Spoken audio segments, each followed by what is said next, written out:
It's pretty incredible when you think about the fact that we have all of the transcripts from the Apollo missions to the moon. It's an incredible way to preserve the astronauts' character and really commemorate what the missions were actually like. But it didn't come without a fight. I'm Amy Shearer-Title, and today on Vintage Space, we're talking about the astronauts' sometimes salty language.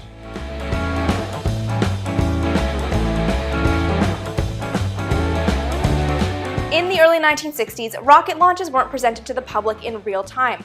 The US Air Force and the Army used what was called a fire-in-the-tail protocol, which meant that only when there was literally fire pouring out the tail end of a rocket could the Public Affairs Office say anything. And even then, it was only prepared statements. NASA sought to break away from this fire-in-the-tail approach to journalism and bring open communications to the space agency. The first real step in this direction came in 1963 after a personal appeal from NASA's then news director, Paul Haney, to President Kennedy's press secretary, Pierre Salinger, an appeal sanctioned by NASA's administrator, James Webb. In one brief phone call, Salinger passed on to Haney President Kennedy's personal endorsement for open communications from the space agency. Haney's vision was for NASA to release transcripts from missions exactly as they were after the flight. It was something the astronauts pushed back against, notably Alan Shepard, who was then chief of the astronaut office. He worried that unedited transcripts would tarnish the public's impression of their astronauts, but Haney knew that nobody thought the astronauts were altar boys. Fast forward to April of 1972, the month that Apollo 16 splashed down and the mission transcript was released to the public.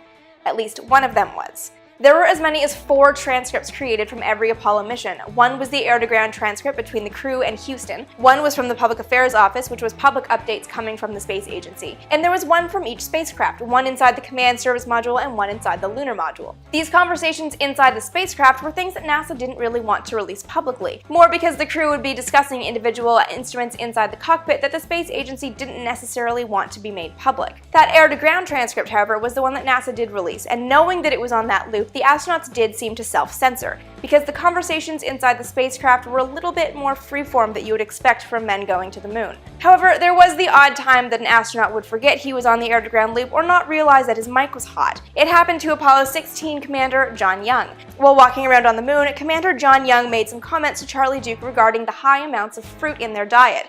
The Apollo 16 astronauts had a lot of fruit beverages because the Apollo 15 astronauts had developed irregular heartbeats after a potassium deficiency. However, the fruit-laden diet did have some side effects.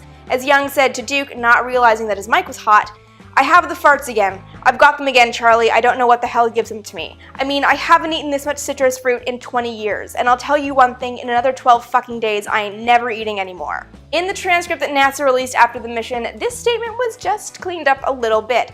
The word farts was replaced by the word gas, and the word fucking was removed entirely.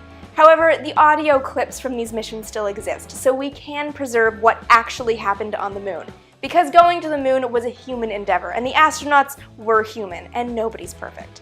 The story of NASA's open communications is just one of the really interesting PR aspects discussed in the book Marketing the Moon, which, if you're interested in that side of the moon program at all, I would highly suggest reading because it is sort of fascinating. For more on this story of astronaut censorship, check out the Vintage Space article linked below in the About box. And don't forget to check out Vintage Space on Popular Science for all kinds of space history stories and minutiae. And a reminder that I am still live tweeting the Apollo 12 mission. We're about 4 days from splashdown, so you can still come in and relive their return to Earth in real time with a 45-year time delay.